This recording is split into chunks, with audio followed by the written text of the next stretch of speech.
तेरे नाम की प्रीत गुरुवर हो गई मुझको। तेरे नाम की प्रीत गुरुवर हो गई मुझको। ठीक लगती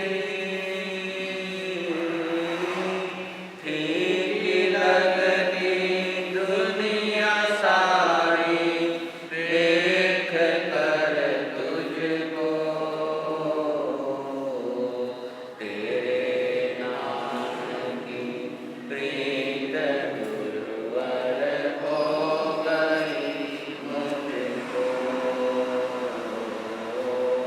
तेरे नाम की प्रीत गुरुवर हो गई मुझको। औरों से क्या मांगना है, तुमसे ही मांगो। तुमसे ही मांगो। तुमसे ही क्या मांगो गुरुवर, तुमको ही मांगो। तुमको ही मांगो। सीधी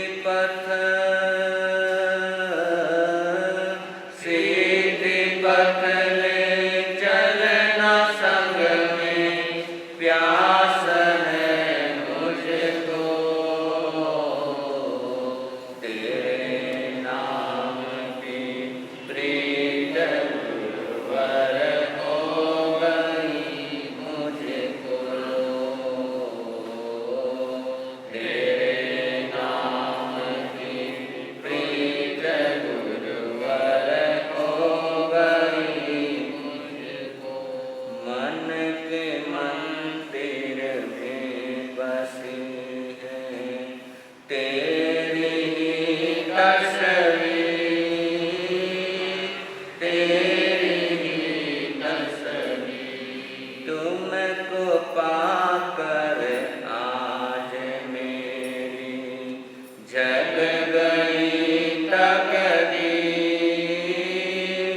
जग गई तकदीर।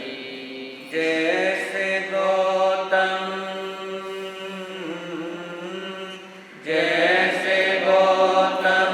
को मिले प्रभु, मिल गए मुझको।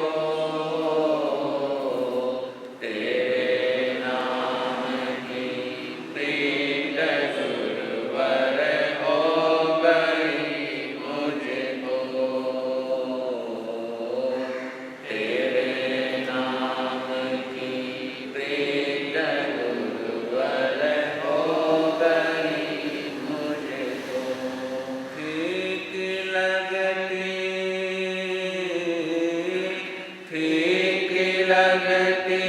दुनिया सारी देख कर तुझको।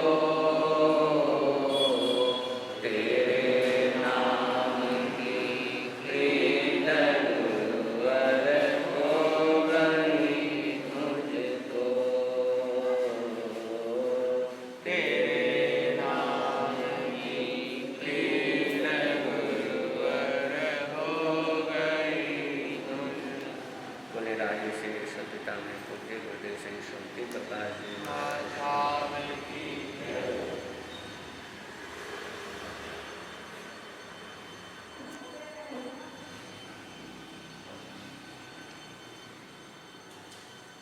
आज एक विशेष कथानक की तरफ आगे बढ़ते हैं।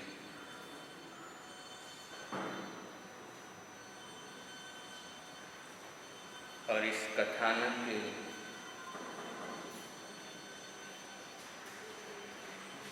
दो प्रमुख पात्र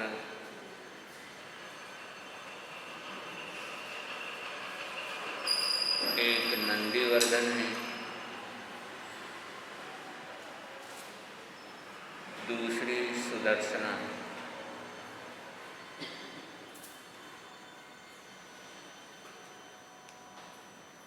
तीसरा जो इस कथानक का मूल पात्र है वो हैं भगवान महावीर।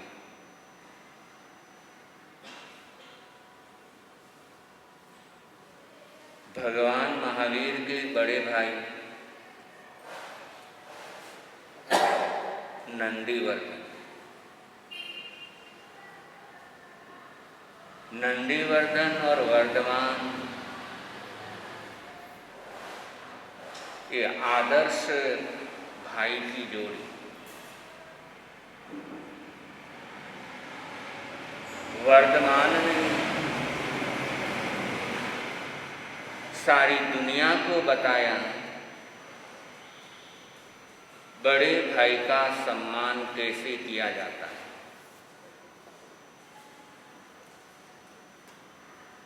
जिस समय उनके माता पिता का देहांत हो गया,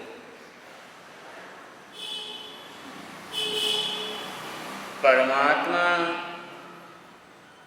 प्रभु महावीर का संकल्प था जब तक माता पिता जिंदा है तब तक दीक्षा नहीं लेना।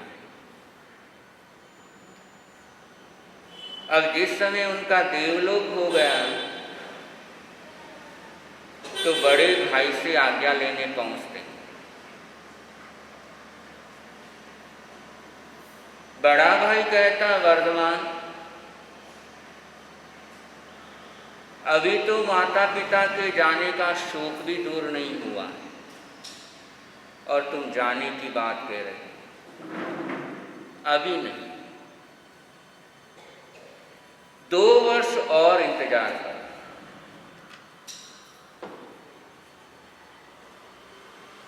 और वर्धमान रुक जाते हैं।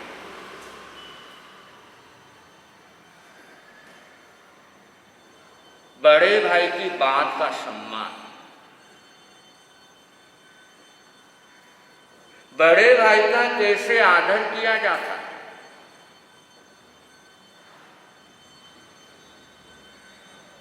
ये परमात्मा प्रभु महावीर ने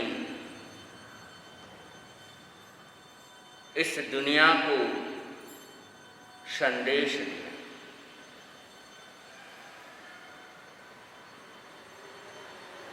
और जब जाने की तैयारियां हो गई, दीक्षा लेने की तैयारियां चल रही है, तो नंदीवर्धन वर्धमान को कहते हैं कि वर्धमान जाने का मन बना ही लिया है, दीक्षा लेने का मन बना ही लिया है, तो ये तुम्हारी संपत्ति का हिस्सा है। जैसा तुम्हें करना है वैसा उपयोग करो। भाई भाई के बीच विवाद इसी कारण से होता है, संपत्ति के कारण,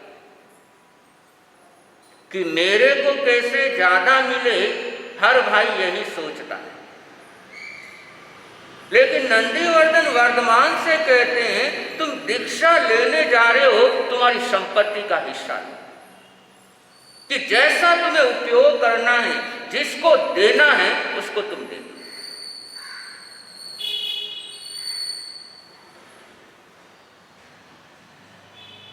वरना बहुत से घरों में एक भाई भोला है, एक भाई होशियार है। तो होशियार भाई, चालाक भाई उस भोले भाई के भोलेपन का बहुत फायदा उठाता ही रहता है। लेकिन इन भाइयों की ये जोड़ी कि भाई को भाई के साथ कैसे बर्ताव करना चाहिए, ये सीख देती। नंदीवर्धन कहता तुम्हारा हिस्सा है, तुम रखो।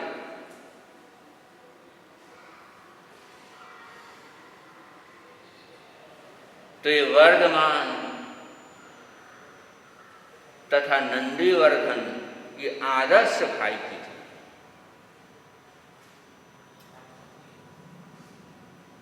जिस समय प्रभु महावीर का निर्वाण हो गया,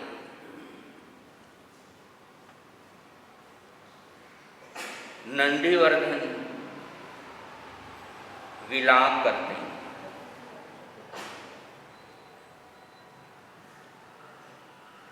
और नंदीवर्धन विलाप कर रहा है, राजा बेचैन तो प्रजा तो बेचैन होती ही होती। परिवार का मुखिया यदि बेचैन है तो परिवार का हर सदस्य बेचैन रहेगा ही रहेगा।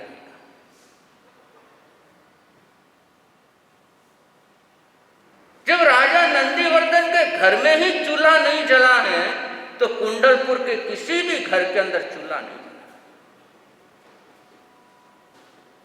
सब नंदीवर्धन को समझा रहे,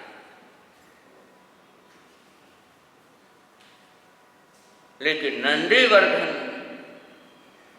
नहीं समझ पा रहा। सब हार गए समझा कि नंदीवर्धन रोना छोड़ो, कब तक रोते रहोगे। लेकिन वो भाई का प्रेम ऐसा कि नंदीवर्धन का रोना नहीं छूट रहा।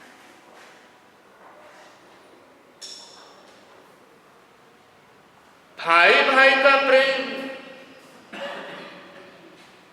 देखना हो तो कृष्ण बलराम का देखो,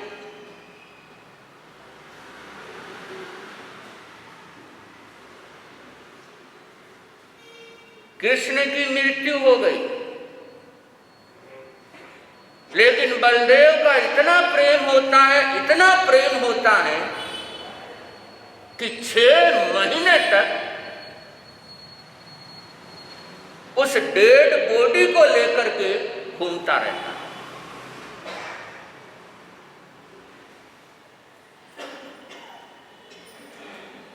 तो बलदेव और कृष्ण का ये प्यार कि भाई भाई के बीच कितना प्रेम हो सकता है। भाई भाई के बीच भी स्नेह के संबंध हो सकते हैं अगर थोड़ा सा स्वार्थ के ऊपर से आगे बढ़े। नंदीवर्धन रोए जा रहा, परिवार वालों ने समझा लिया, उसके मंत्रिमंडल ने समझा दिया, गांव वालों ने समझा दिया, लेकिन नंदीवर्धन नहीं समझ रहा है। सभी ने प्रयास कर लिया, नंदीवर्धन पानी तो पी लो, लेकिन नंदीवर्धन कहता है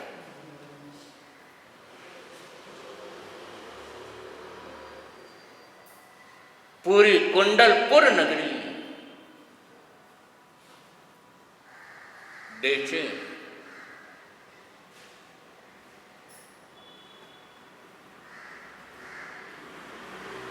सुदर्शना को पता लगा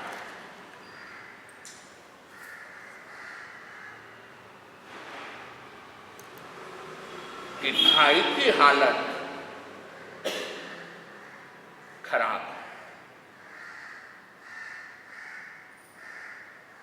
और सुदर्शना चल पड़ी।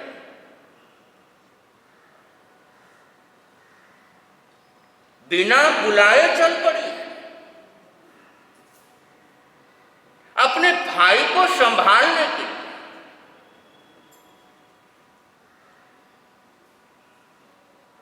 सुदर्शना अपने घर से निकल पड़ी है भाई को जिमाने के लिए। 2 दिन का भूखा भाई उसकी भूख मिटाने के लिए, रोते हुए भाई को हंसाने के लिए।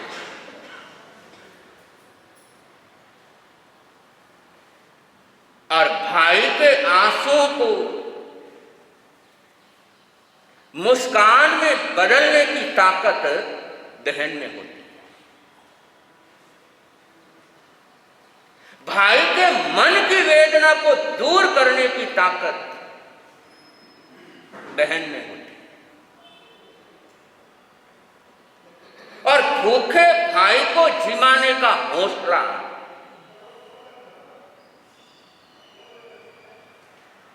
ये बहन में होता है।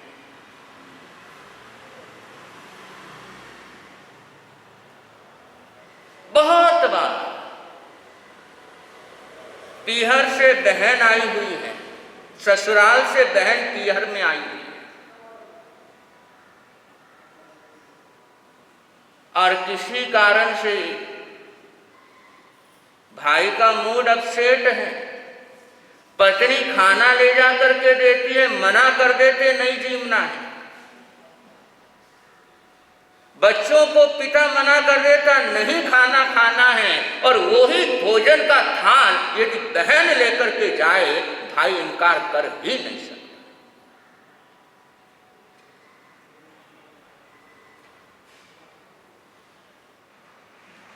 तो सुदर्शना चल पड़े और बिना बुलाए चल पड़े, और किसी को संभालने के लिए बुलावे का इंतजार थोड़ी किया जाता है कि बुलावा आएगा तो मैं जाऊंगा।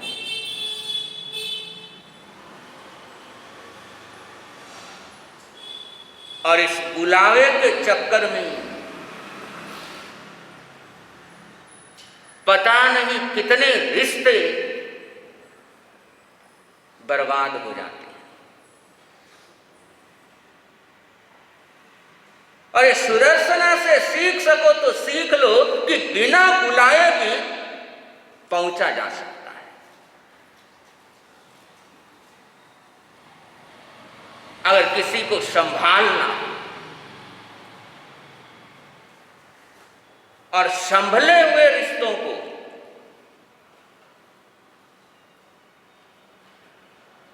संभालने के लिए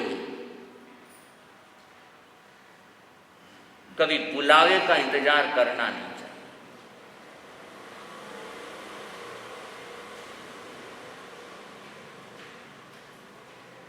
और हमारा प्रयास बिगड़े हुए रिश्ते कैसे संभले इसका होता है। हमारा प्रयास इसमें होता ही नहीं है कि संभले हुए रिश्तों को हम संभालें।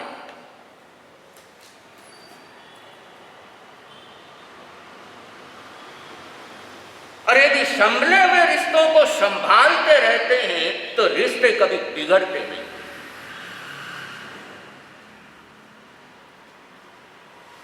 और बिगड़े हुए रिश्ते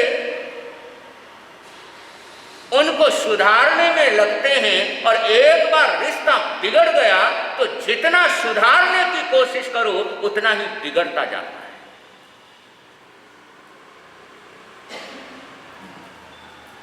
इसलिए ध्यान इस तरफ होना चाहिए, रिश्ता हमारा संभला हुआ है, सुधरा हुआ है, तो रिश्ता संभला हुआ कैसे रहा जा सकता है।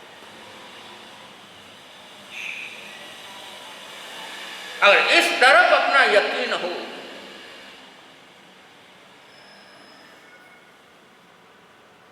तो जिंदगी के अंदर अनेकों बार वही जो कॉपी पेस्ट वाला सिस्टम है उससे अपने को अलग होना पड़ता है, क्योंकि सबसे आसान जो तरीका है वो कॉपी और पेस्ट वाला है। लेकिन ये आसान तरीका बहुत बार संभले हुए रिश्तों को बिगाड़ देता है।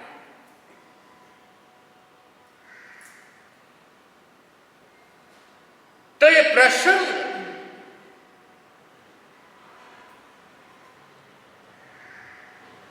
हमें महत्वपूर्ण शिक्षा देता है कि समय रहते हुए यदि केयर करते हैं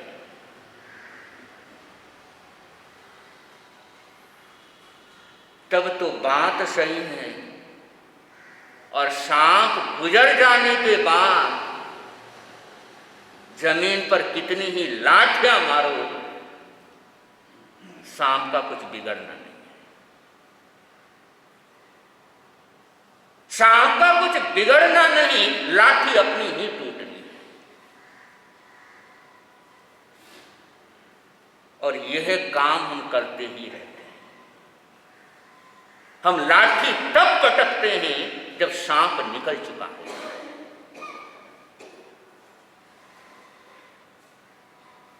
जब वो मौका हाथ से निकल जाता है तो अपना ही माथा हम अपने ही हाथों से पीटते रहते हैं। इसलिए जिंदगी के अंदर सुदर्शना बनो कि जिंदगी में बहुत बार लम्हे ऐसे आते हैं जब बुलावे का इंतजार नहीं किया जाता है, कि हमारा बुलावा आएगा तो ही हम जाएंगे, निमंत्रण आएगा तो ही हम पहुंचेंगे। और वही यदि किसी को टाइम पर रेस्पेक्ट दे दे, किसी को समय पर संभाल दे, लेकिन आदमी जो मिला उसकी कद्र कहां कर पाता है। एक ही सोच में हम जीते हैं कि जो मिला हुआ है वो तो कहीं जाने वाला नहीं है, दूसरा हासिल कर, और वो दूसरा हासिल करने के चक्कर में मिला हुआ कब हाथ से निकल जाता है पता ही नहीं लगता है।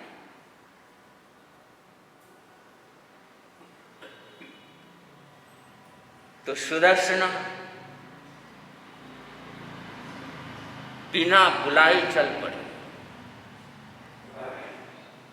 भाई को संभालने। और इतिहास में ऐसे कितने ही प्रसंग हैं कि बहन ने भाई को संभाला।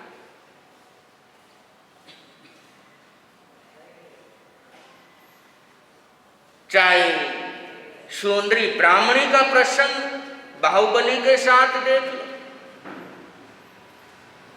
चाहे श्रीयक मुनि का प्रसंग उनकी बहन यक्षा आदि के साथ देख लो। श्रीयक मुनि से एक उपवास तक नहीं होता,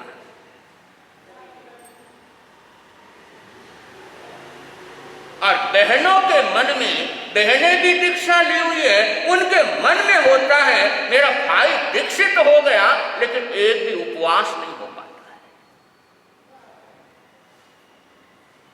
लेकिन एक उपवास तो कराना ही कराना।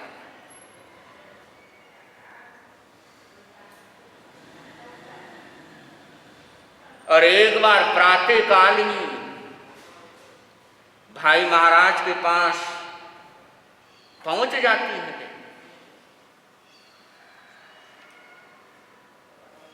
क्या भाई महाराज एक काम करो, पोरसी का पचखान ले लो।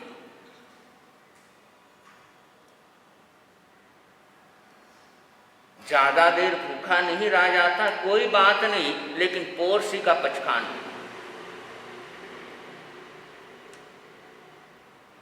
ले लिया। अब पोरसी आने वाली थी, तभी बहनें फिर पहुंच गई कि एक पोरसी तो आ गई है, एक पोरसी का और पचखान ले।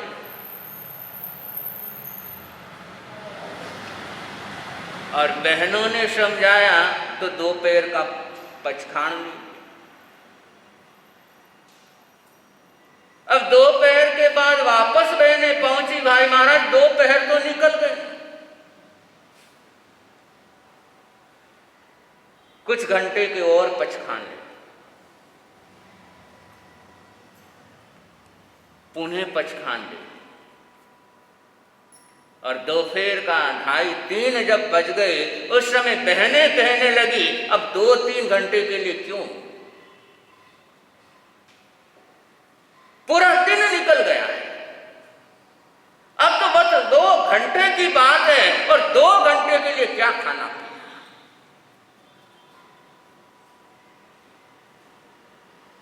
और कभी तपस्या न करने वाला भाई भी उपवास कर लेता है बहनों के समझाने से। तो इसलिए बहनों के अंदर वो पावर है कि बहनें भाई के घर को संवार भी सकती है, बहनें भाई के घर को बर्बाद भी कर सकती है। दोनों ताकत है। अगर बहनें समझदार हो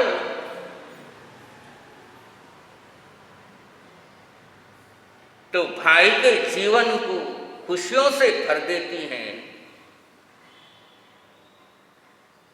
वरना बहन यदि शूर्पणखा जैसी हो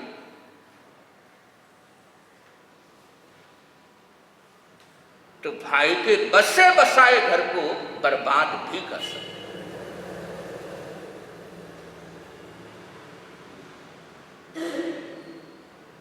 तो सुदर्शना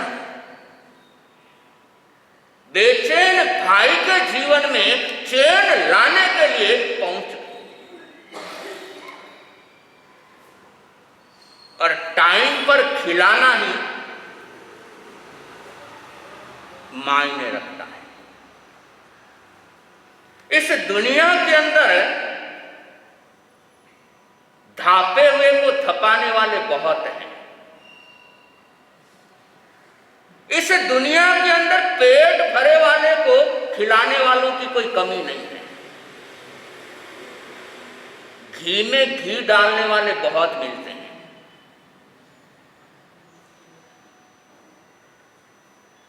लेकिन प्यासे को पानी पिलाने वाले कम मिलते हैं। देख लो, आप महसूस करोगे कि आपकी इच्छा ज्यादातर उन लोगों को आप खिलाते हो जिनको पहले से ही पेट भरे हुए।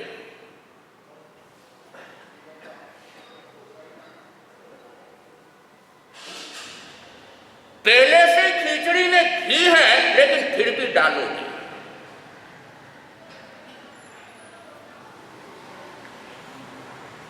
और वो ही यदि जिसको नहीं मिल रहा है, जिसको जरूरत है, उन तक पहुंचे तो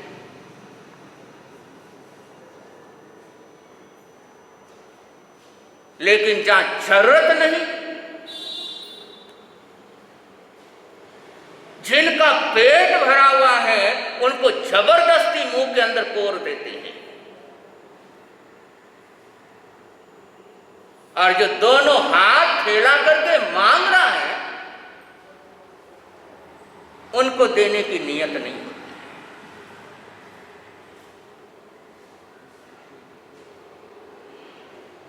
तो ये सारा संसार का सिस्टम ऐसा ही चलता है कि मंदिर में दिए जलाने वाले लाखों लोग हैं, लाइन लगी हुई है, रिकॉर्ड पर रिकॉर्ड बन रहे हैं, लेकिन किसी झोपड़ी में अंधकार है, वहां जाकर के दिए जलाने वाले कम हैं।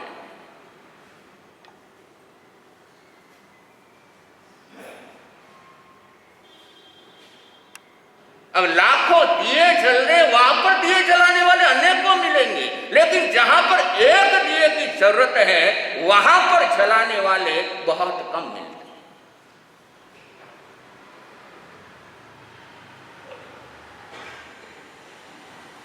और ये सिस्टम कि जहां जरूरत है वहां पर हमारा नहीं ध्यान जाता, और जहां बर्बाद होता हो वहां बर्बाद करने के लिए तैयार रहते हैं।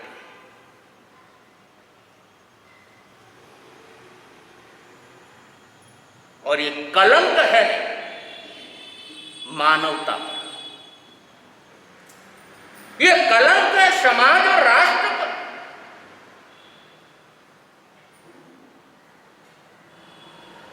जहां पर हर शाम 5 साल से छोटे बच्चे भूख के कारण दम तोड़ते और दुनिया में 7 में से 1 बच्चा भूखा सोता है।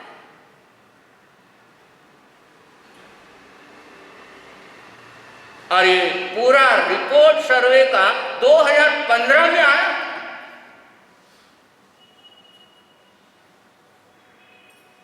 कि न जाने कितने छोटे छोटे बच्चे भूख के कारण दम तोड़ते। तो एक तरफ तो हालत यह है कि अन्न नहीं मिलने के कारण वो मर जाते हैं, और दूसरी तरफ हालत यह है कि अन्न को बर्बाद करने का हम क्रूरतम पाप करते हैं।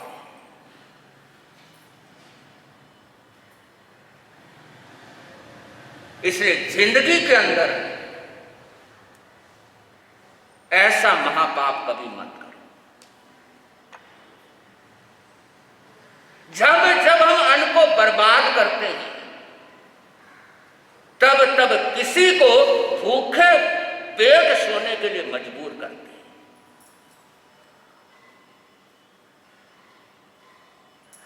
हम किसी को भूखा मरने पर विवश करते हैं।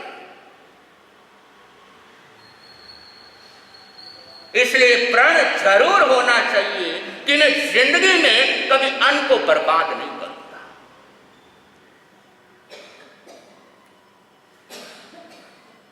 वरना आपके बड़े बड़े फंक्शनों को देखो, जितना खाने में उपयोग नहीं होता उससे ज्यादा बर्बाद होता है।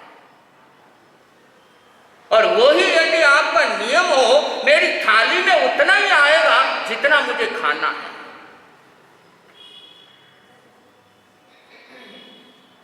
मैं थाली में उतना ही लूंगा जितना मैं खाऊंगा, तो बचा हुआ किसी और के काम आ सकता है। बचा हुआ किसी भूखे का पेट भर सकता है।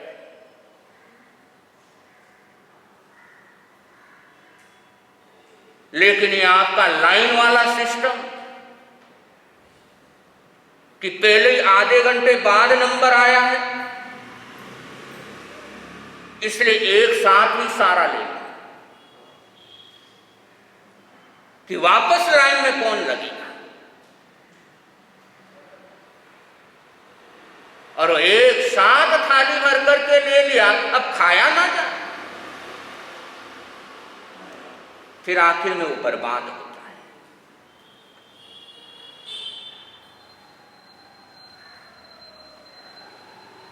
और ये घोर पाप है, महापाप।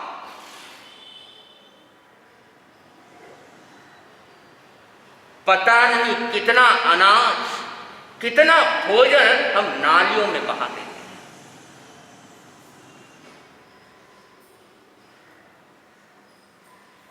तो कहीं ना कहीं हम भी उस पाप के जिम्मेदार हैं। इसलिए जैनियों को परमात्मा तो बोलते हैं झूठा छोड़ने की इजाजत नहीं है, और जैनी होकर के यदि झूठा छोड़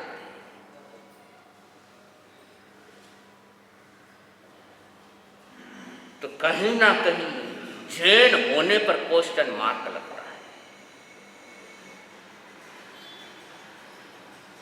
इसलिए बर्बाद मत करो।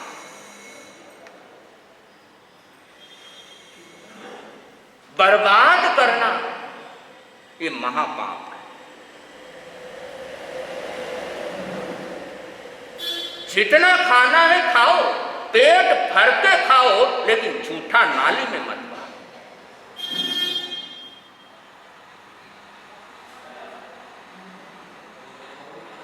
जिंदगी में कभी भी ऐसा पाप मत करो। कि बढ़िया से बढ़िया खाऊंगा, जितना जी चाहे खाओ, लेकिन झूठा मत। और इतना तो हो ही सकता है, कोई खाने की मनाही नहीं है, पेट भर के आप खाओ लेकिन बर्बाद मत।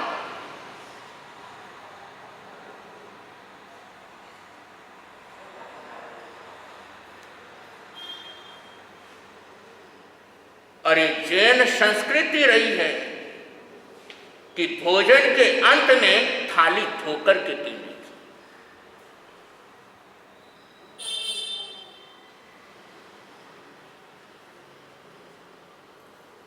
और ये उस संस्कृति के, उस परंपरा से हम संबंधित हैं।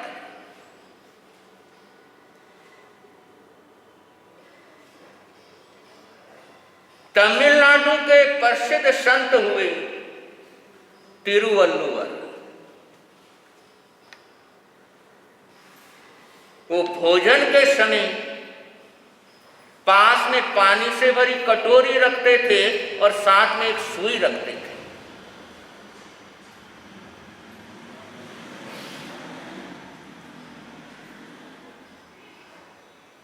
एक बार कोई अचानक नया मेहमान पहुंच गया, तिरुवल्लुवर खाना खा रहे, उसने पूछा ये साथ में क्यों, सुई का क्या काम खाते थे? तो तिरुवल्लुवर कहने लगे कि जिस समय भोजन करता हूं तो चावल के दाने बहुत बार नीचे गिर जाते हैं,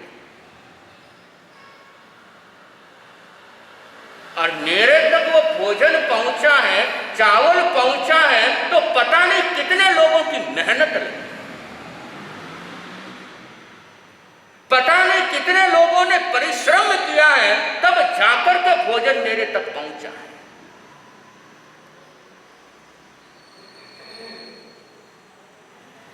किसानों की मेहनत लगी है, और मेरे तक वो धान पहुंचते पहुंचते बहुत सा हाथों का परिश्रम है, और मैं किसी के परिश्रम को झूठा छोड़ करके बर्बाद नहीं करना चाहता। इसलिए जो चावल के कण नीचे गिर जाते हैं, उनको सुई से उठाता हूं, पानी में धोता हूं और खा लेता हूं।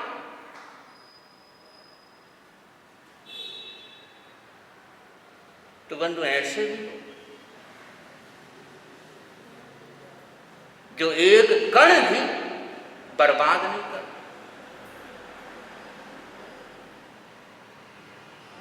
और हम लोग, आप लोग शानो शौकत दिखाने के लिए, अब तो नहीं पता, लेकिन पहले किसी के घर में जाओ, चाय का कप आया है तो पूरा कप चाय नहीं पिएंगे, अब भी चलता है, पिएंगे थोड़ा जरूर बचाएं। झूठा किया है, पूरा कप खाली नहीं करेंगे, अब क्यों बचा रहे?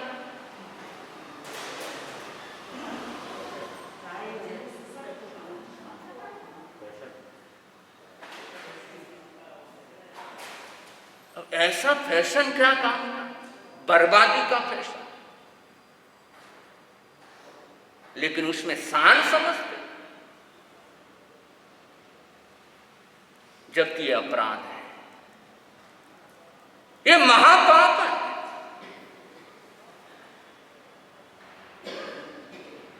तो जिंदगी में ऐसा पाप कभी मत करो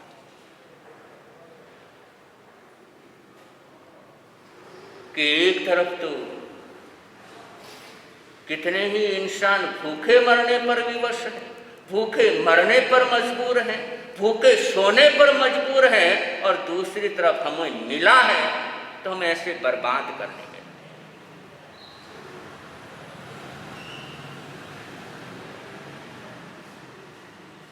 तो जब तक ये बर्बादी का सिलसिला आप रोकोगे नहीं, तब तक किसी को भूखे मरने पर आप लोग मजबूर करते होंगे।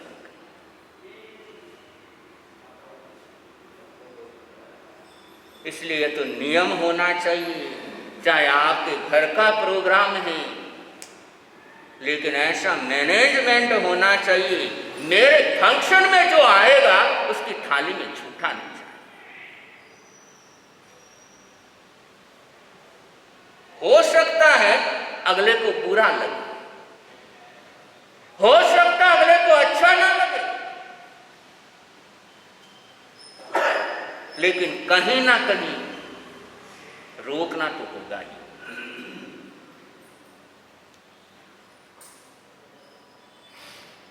और पशु क्यों, इंसान क्यों, पशु पक्षी,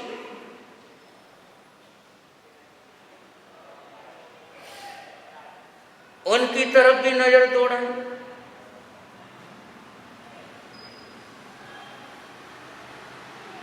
अगर उनका भी पेट भरते हैं,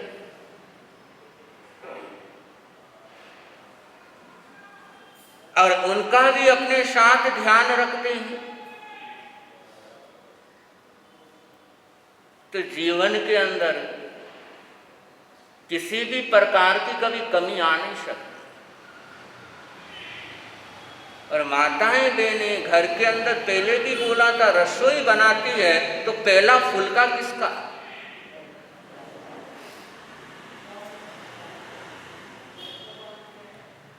तो ये अपनी संस्कृति रही है कि पहले दूसरों को खिलाना है फिर हमें खाना है।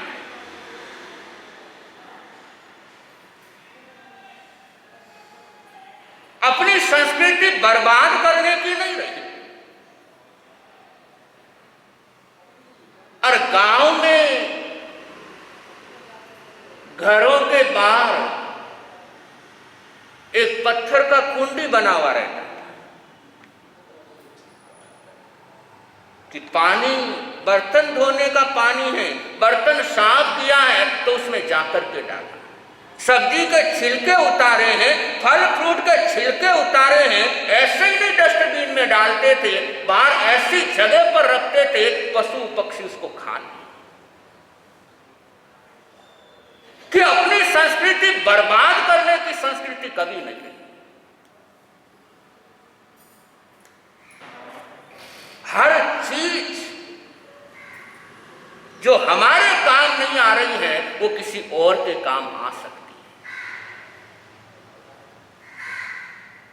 अगर इस सोच के साथ हम आगे बढ़ते हैं तो जिंदगी में वेस्टेज नहीं होता है।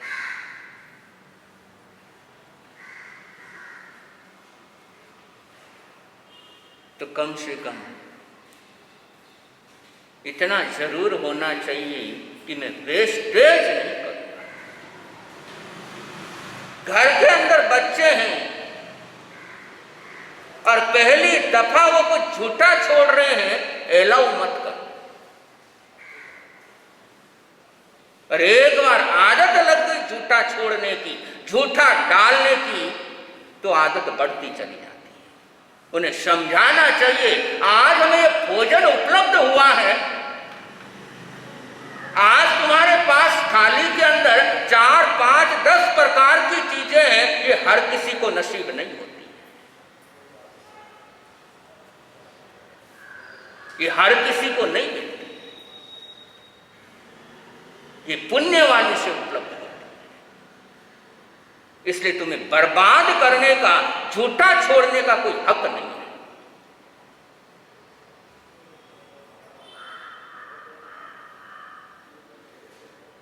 और जब से ये बर्बादी का सिलसिला शुरू हुआ,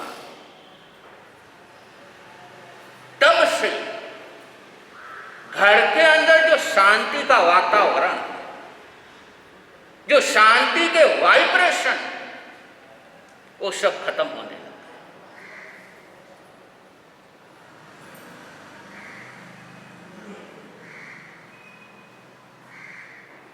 पहले की माताएं बहनी ने केवल पहला फुलका पशुओं के लिए निकालते थे, बल्कि जिस समय आटा ओसन ना होता था, एक मुट्ठी आटा भी उसमें से निकालते थे।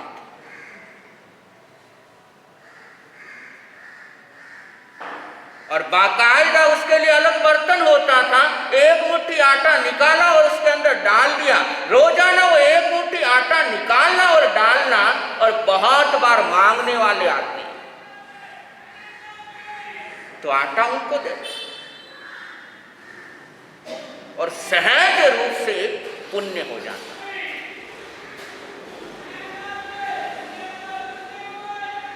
तो ये शुरू से ही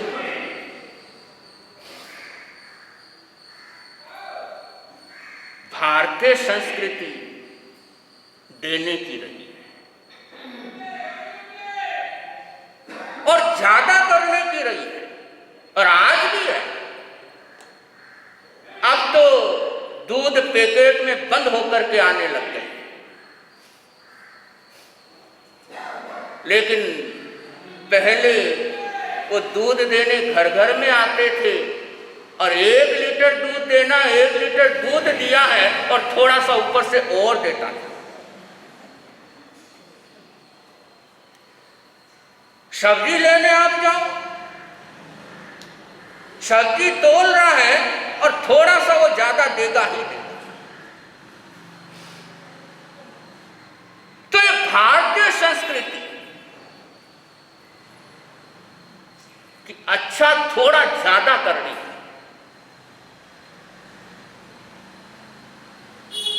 लेकिन इस संस्कृति से हम पीछे हटते जा रहे हैं, और ये अच्छा काम करने की जो परंपरा थी, इस परंपरा को हम भूलते जा रहे हैं।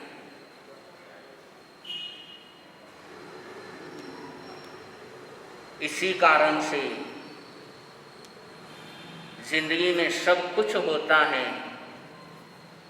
लेकिन फिर भी सुकून नहीं मिलता है। फिर भी बेचैनी बनी रहती है,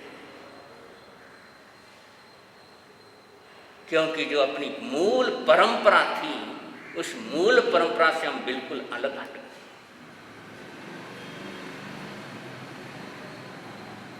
तो सुदर्शना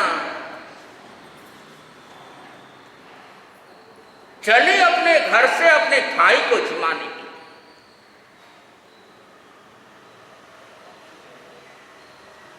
पहुंची,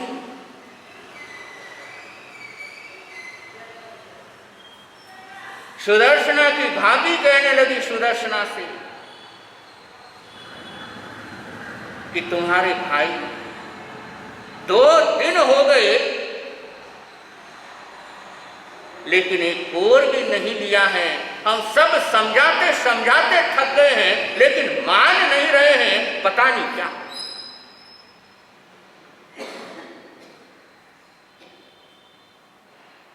सुदर्शना कहती है, भाभी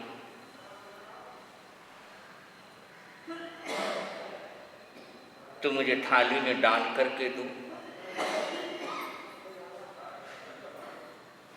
मैं अपने भाई को जिमाती।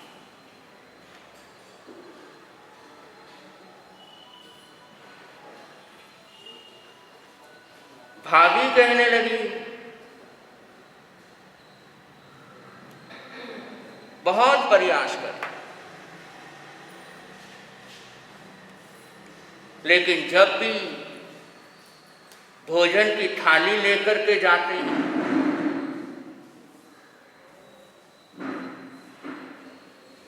कुछ समझते ही नहीं, मानते ही नहीं हैं।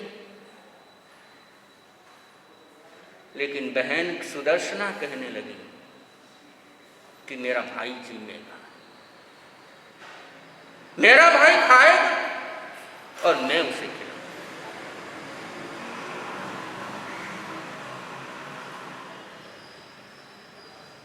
सुदर्शना लेकर भोजन पहुंचती है, भाई के कंधे पर हाथ रखती है और कहती है, भाई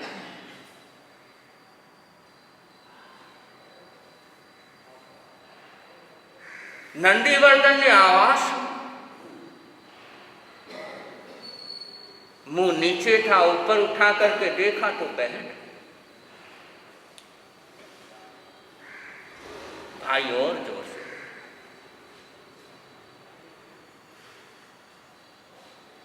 सुदर्शना कहती है, भाई मेरा भी भाई गया है,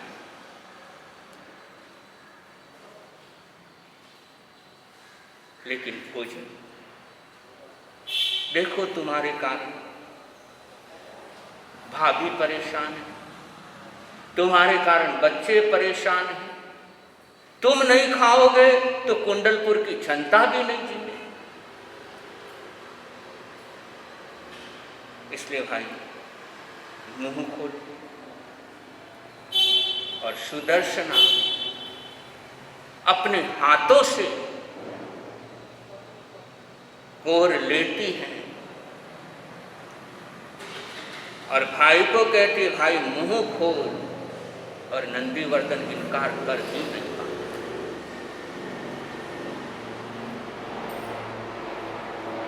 और सुदर्शना अपने भाई को जिमा नहीं।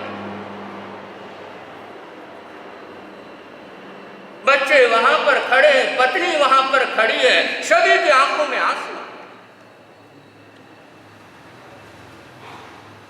कि हम थक गए, हम हार गए, बोल बोल करके हार गए, लेकिन नहीं माने। और बहन ने एक बार बोला और मान।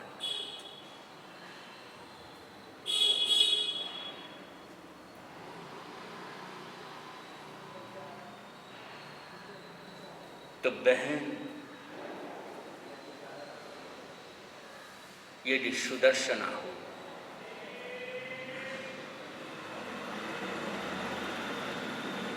तो भाई के सारे टेंशन को दूर कर सकती है।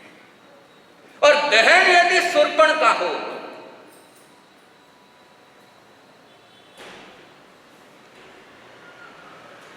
तो भाई के जीवन को बर्बाद भी कर सकती है।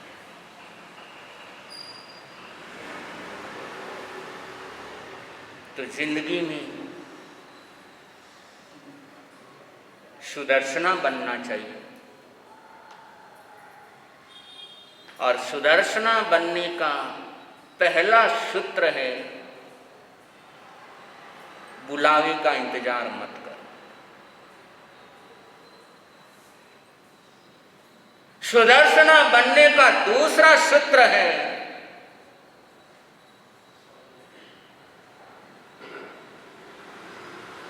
जरूरत है उस समय दो। किसी को समय की जरूरत है,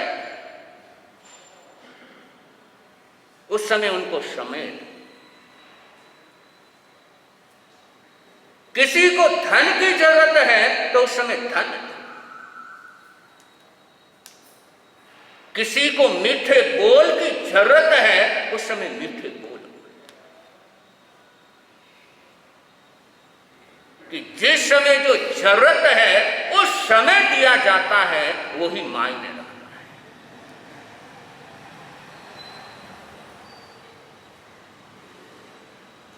और बिना टाइम का दिया उसका उतना महत्व रहता है।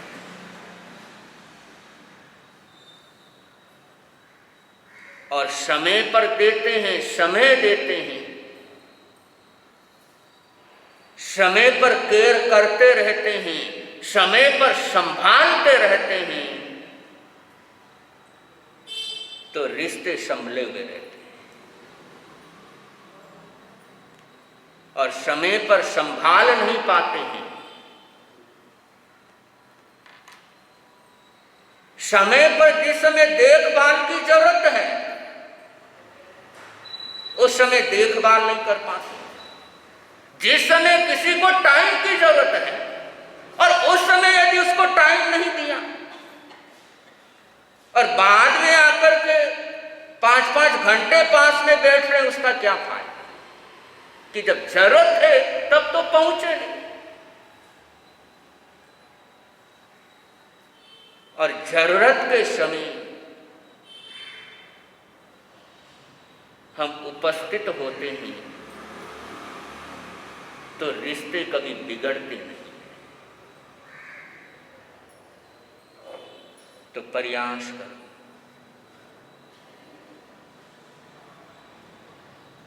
समझो कि सामने वाले की जरूरत है, सामने वाला नहीं मांग रहा है, सामने वाला तुमसे नहीं कह रहा है, तो ये बात तो नहीं हुई ना कि हमारे पास तो फोन ही को नहीं आए तो मैं कहीं करूं।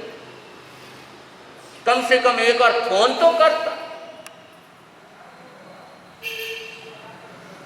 ऐसी सोच नहीं कि हमें लग रहा है कि हमारा कोई रिश्तेदार है, हमारा कोई जान पहचान वाला है, उसको जरूरत है, समय की जरूरत है, हमारे समझाने की जरूरत है, हमारे कुछ धन की जरूरत है, तो बिना बोले भी तो पहुंचाया जा सकता है।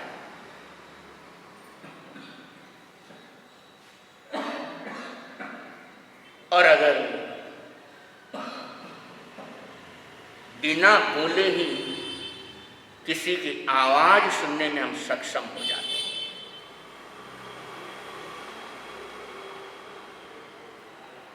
तो बहुत जल्दी संसार सागर से पार हो जाते हैं।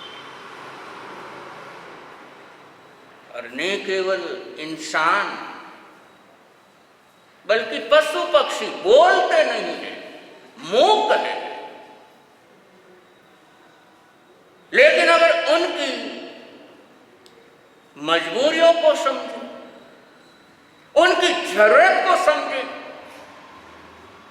और उनकी जरूरत को समझते हुए अगर हम कैपेबल हैं तो उनकी जरूरत को पूरा करने के लिए एक कदम भी आगे बढ़ाते हैं, तो भी बहुत बड़ा सहयोग हो जाता है। और यही कारण है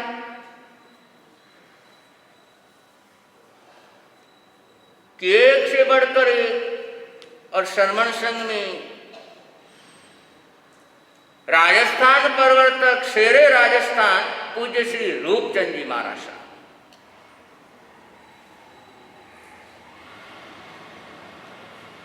वो ऐसे महापुरुष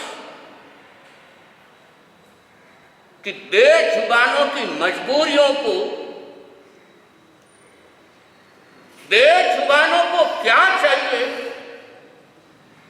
उनके दर्द को बहुत अच्छा समझते थे।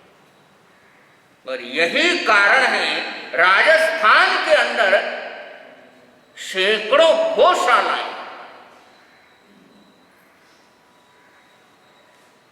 उस महापुरुष ने लोगों को प्रेरणा दे दे करके, नहीं तुम जीव दया के लिए कुछ करो, उन मूक पशुओं के लिए कुछ करो, उनको जरूरत है, वो बोल नहीं सकते तुमसे लेकिन तुम तो समझ सकते हो, तो उनकी जरूरत को समझो और प्रेरणा दे दे करके आज मूक पशुओं के लिए सैकड़ों गौशालाएं उस महापुरुष ने प्रारंभ कर दी।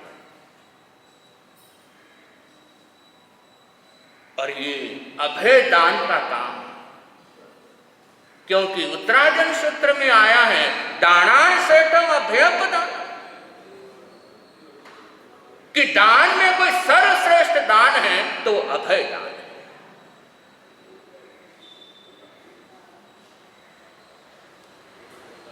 तो किसी के बुलावे का इंतजार नहीं करना, किसी के निमंत्रण का इंतजार नहीं करना कि मुझे कोई कहेगा, मुझे बुलाएगा तो मैं पहुंचूंगा, तो मैं कुछ करूंगा। अगर तुम्हें किसी को उसकी जरूरत महसूस होती है, नहीं सामने वाले को जरूरत है, उसको आवश्यकता है, वो नहीं मुझे बोल रहा है लेकिन मैं समझदार हूं, मैं समझ रहा हूं सामने वाले की मजबूरी को, तो जरूरी नहीं है कि सामने वाले से मुंह से कहवाना। और कल गौतम स्वामी केवल ज्ञान के उपलक्ष्य में एक छोटा जीव दया का काम, कबूतर दाने का काम, और गौतम स्वामी के नाम से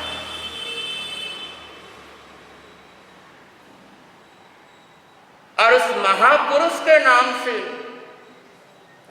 अगर हम अपने हाथों से उनकी आवश्यकताओं को समझते हैं उन मूक पक्षियों के बेजुबानों की मजबूरी को समझ करके अगर सहयोग का हाथ आगे बढ़ाते हैं और बंधुओं,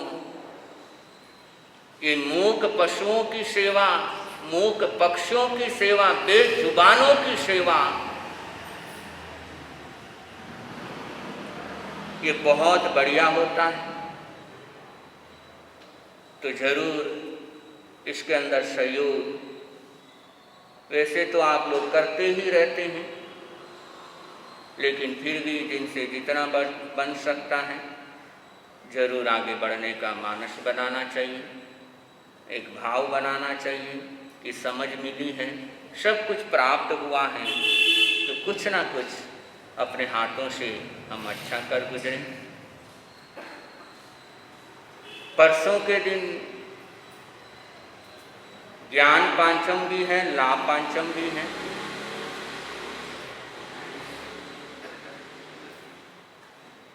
और कैसा लाभ होना चाहिए और कैसा ज्ञान होना चाहिए। और बहुत से लोग ज्ञान पांचम से ज्ञान आराधना शुरू करते हैं, पांचम को झेलते हैं, एकासन से, उपवास से, आइंबिल से। तो जिनको भी ये ज्ञान पांचम की आराधना करनी हो वो परसों से प्रारंभ कर सकते हैं। तो दोनों ही चीज़ें, एक तरफ सरस्वती है, एक तरफ लक्ष्मी है, कि लाभ पांचम और ज्ञान पांचम, और दोनों ही महत्वपूर्ण हैं। और लक्ष्मी से भी महत्वपूर्ण सरस्वती है, क्योंकि दिमाग है तो लक्ष्मी अपने आप आती है, और दिमाग नहीं, समझ नहीं, तो आई हुई लक्ष्मी भी चली जाती है। तो परसों के दिन ज्ञान आराधना का दिन है, और उस ज्ञान आराधना से सबने जुड़ने का प्रयास करना है, और ज़्यादा से ज़्यादा उपस्थित होकर के ज्ञान पांचम की आराधना करना है। और ज्ञान पांचम की आराधना से कैसे लाभ हो सकता है। अंतराय कर्म, अंतराय कर्म के 5 भेद हैं, और 5 भेदों में एक भेद है लाभ अंतराय कर्म, कि लाभ में अंतराय पड़ना। और वो लाभ में अंतराय कैसे होता है, कैसे लाभ होते होते लाभ नुकसान में कन्वर्ट हो जाता है, और ये क्यों होता है, और ये भविष्य के अंदर नहीं हो तो उसके लिए क्या करना चाहिए। ये सारा समाधान आगम के अंदर है, कि क्यों लाभ के अंदर अंतराय पड़ जाती है। सामने दिख रहा था प्रॉफिट होना है, बिल्कुल सामने 100% कंफर्म थे प्रॉफिट होना है, लेकिन उसी चीज में नुकसान हो गया। क्यों होता है, और वो नहीं हो उसके लिए क्या करना चाहिए। ये सारा सिस्टम है आगम में तरीके से गया है, तो उसका जिक्र परसों की प्रवचन सभा के अंदर ज्ञान पांचम और लाभ पांचम के अवसर पर रहेगा। तो ज़्यादा से ज़्यादा सबने लाभ लेने का प्रयास करना है। आज का पचखान हो किसी का, एकासना, व्यासना, आज के एकासन व्यासन का पचखान अत्यंत सिद्ध गुरुदेव की साक्षी से मनसा वैसा कासा त्यागो। आइंगिल हो, आइंगिलम पचकामी अत्यंत सिद्ध गुरुदेव की साक्षी से मनसा वैसा त्यागो। 2 कोस त्यागो। उपवास हो, चौथम पत्तम पंचकामी, तिरिहम पियारम, अशरम कायमम साइमम, अनथना भोगनम, महत्रागारिणम, सौ समय वत्यागारिणम, त्यागो श्री चदारी मंगलम, अरहंता मंगलम, सीता मंगलम, शाहू मंगलम, केवली प्रणतो धम्मो मंगलम, चदारी लोगोत्तमा, अरहंता लोगोत्तमा, सिद्धा लोगोत्तमा, शाहू लोगोत्तमो, केवली प्रणतो धम्मो लोगोत्तमो, चदारी शरणम पवज्जामि, अरहंते शरणम पवज्जामि, सिद्धे शरणम पवज्जामि, साहू शरणम पवज्जामि, केवली प्रणतम धम्मम शरणम पवज्जामि। 4 शरण मंगल करण, आनंद ही आनंद। संघ की तरफ से